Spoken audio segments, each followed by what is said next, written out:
America के पास दुनिया की सबसे शक्तिशाली, सबसे पावरफुल मिलिट्री है। लेकिन ईरान के साथ इस वॉर में उसकी एक ऐसी कमजोरी, वीकनेस सामने ला दी है जो किसी फाइटर जेट या एयरक्राफ्ट कैरियर से जुड़ी बिल्कुल नहीं है। अमेरिका के पास दुश्मन के मिसाइल्स को रोकने वाले इंटरसेप्टर मिसाइल्स तेजी से खत्म हो रहे हैं और यही अमेरिका की सबसे बड़ी वीकनेस बनता जा रहा है। 17 जुलाई को ईरान की एक बैलिस्टिक मिसाइल जॉर्डन में मौजूद यूएस मिलिट्री बेस तक जा पहुंची।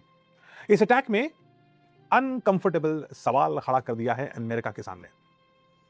अगर अमेरिका के पास दुनिया का सबसे एडवांस्ड मिसाइल डिफेंस नेटवर्क है, तो ईरान 14वें नंबर की मिलिट्री की मिसाइल आखिर अंदर कैसे जा पहुंची?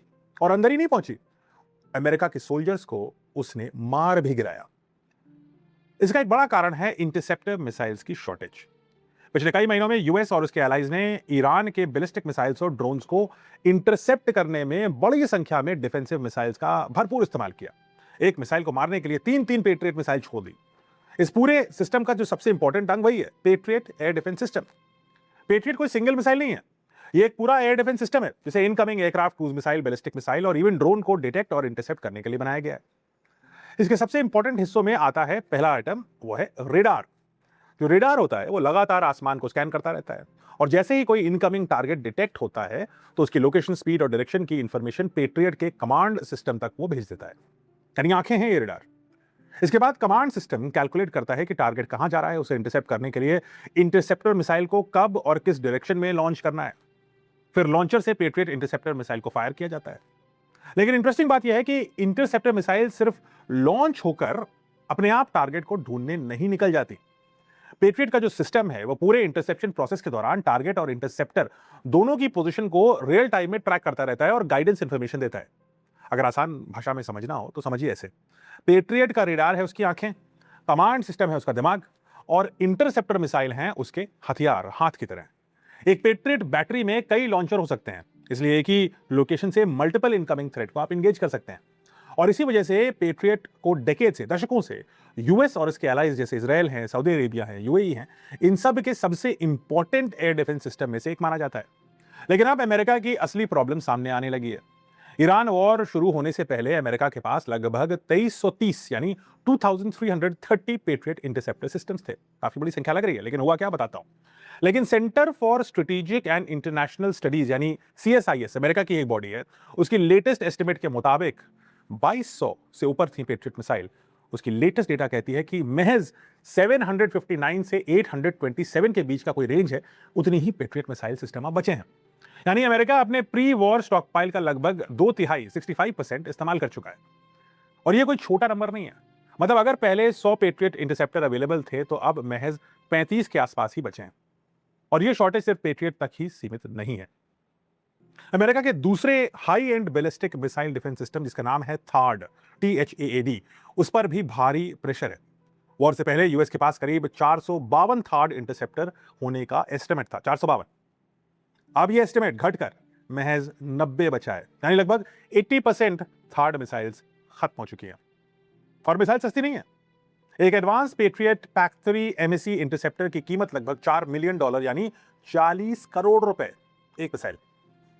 अब इमेजिन कीजिए, ईरान की एक सस्ती सी मिसाइल या उससे भी सस्ता ड्रोन लॉन्च करता हुआ आता है, धीरे धीरे उड़ता हुआ शाहिद आ रहा है, और उसे रोकने के लिए अमेरिका को करोड़ों, एक मिसाइल से भी इंटरसेप्ट नहीं होता, कभी 2-3 मिसाइल डालनी पड़ती है। मतलब 100 करोड़ रुपए का एवरेज खर्चा सिर्फ एक लाखों, 20-30 लाख रुपए के ड्रोन को मारने के लिए हुआ। और यही गलती करी अमेरिका ने मार्च के महीने में, और उसके बाद करता रहा। यानी हर इंटरसेप्शन सिर्फ एक इरानियन मिसाइल या ड्रोन को डिस्ट्रॉय नहीं करता, वो अमेरिका के लिमिटेड स्टॉक पाइल में से 1-2 मिसाइल और निकाल देता है। और यही इस वॉर की मैथमेटिकल प्रॉब्लम बनती जा रही है। ईरान जितनी तेजी से मिसाइल को लॉन्च कर रहा है, मैन्युफैक्चर कर रहा है, अमेरिका क्या उतनी ही तेजी से इंटरसेप्टर बना पा रहा है? यही आंसर अनकंफर्टेबल हो जाता है। रिपोर्ट्स के मुताबिक यूएस करीब 183 patriot interceptors per year produce करता है, जबकि नए मिसाइल की डिलीवरी में कॉन्ट्रैक्ट होने के बाद लगभग 3.5 साल का समय लग सकता है।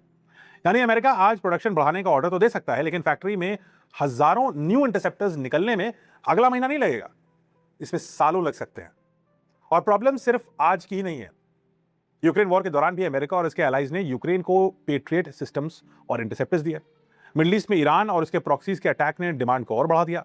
फिर फरवरी 2026 में अमेरिका ने कहा कि अब तो फुल स्केल वॉर ही शुरू कर देते हैं ईरान के साथ, और मिलिट्री ऑपरेशन शुरू किया। एक दिन में उनके सुप्रीम लीडर को भी मार दिया। ईरान क्रम्बल नहीं हुआ जैसा एक्सपेक्टेशन था अमेरिका का। ईरान ने तो उल्टा और मजबूती दिखाई और जवाब में लगातार बैलिस्टिक मिसाइल्स और ड्रोन लॉन्च ही करता गया रोज रोज। और यही वजह है कि अमेरिका को डिफिकल्ट चॉइसेस अब करने पड़ रहे हैं। रिपोर्ट्स ने यह वार्निंग दी है कि डिप्लीटेड स्टॉकपाइल यानी कम स्टॉकपाइल यूएस और जो उसके एलाई कोalition फोर्सेस हैं उनको इंटरसेप्शन में ज्यादा रिस्क लेने के लिए मजबूर कर रही है। क्या मतलब है, समझाता हूं। जहां पहले किसी इनकमिंग थ्रेट पर मल्टीपल इंटरसेप्टर फायर करते थे, वो पहले की बात थी जब प्रॉस्पेरिटी थी इन इंटरसेप्टर्स की। अब जब गरीबी आ गई है इन इंटरसेप्टर्स की, तो कम से कम मिसाइल का इस्तेमाल करने की कोशिश करी जा रही है। या अगर कोई मिसाइल ऐसी जगह पे गिर रही हो ईरान की, या कोई ड्रोन जा रहा हो जहां ऐसा लगे कि कैजुअलिटी का रिस्क कम है, नुकसान ज्यादा नहीं होगा, तो उसे इंटरसेप्ट ना ही करें, जाने देते हैं, उसको गिरने देते हैं, देखा जाएगा, भगवान भरोसे हो गए। हालांकि यूएस मिलिट्री ये कहती है कि ट्रूप्स को खतरा होने पर इनकमिंग थ्रेट्स को जरूर एंगेज किया जाएगा, लेकिन जॉर्डन की कहानी ये बताती है कि ऐसा करने में भी अमेरिका फेल हो रहा है और उसके खुद के सोल्जर्स की जान भी गई। अब अमेरिका प्रोडक्शन बढ़ाने की भरसक प्रयास कर रहा है। पेट्रियट और थार्ड प्रोडक्शन के लिए नए कॉन्ट्रैक्ट्स जारी कर दिए गए हैं और सप्लाई चेन को एक्सपैंड करने की कोशिश हो रही है। लेकिन यहां वही प्रॉब्लम फिर से आती है।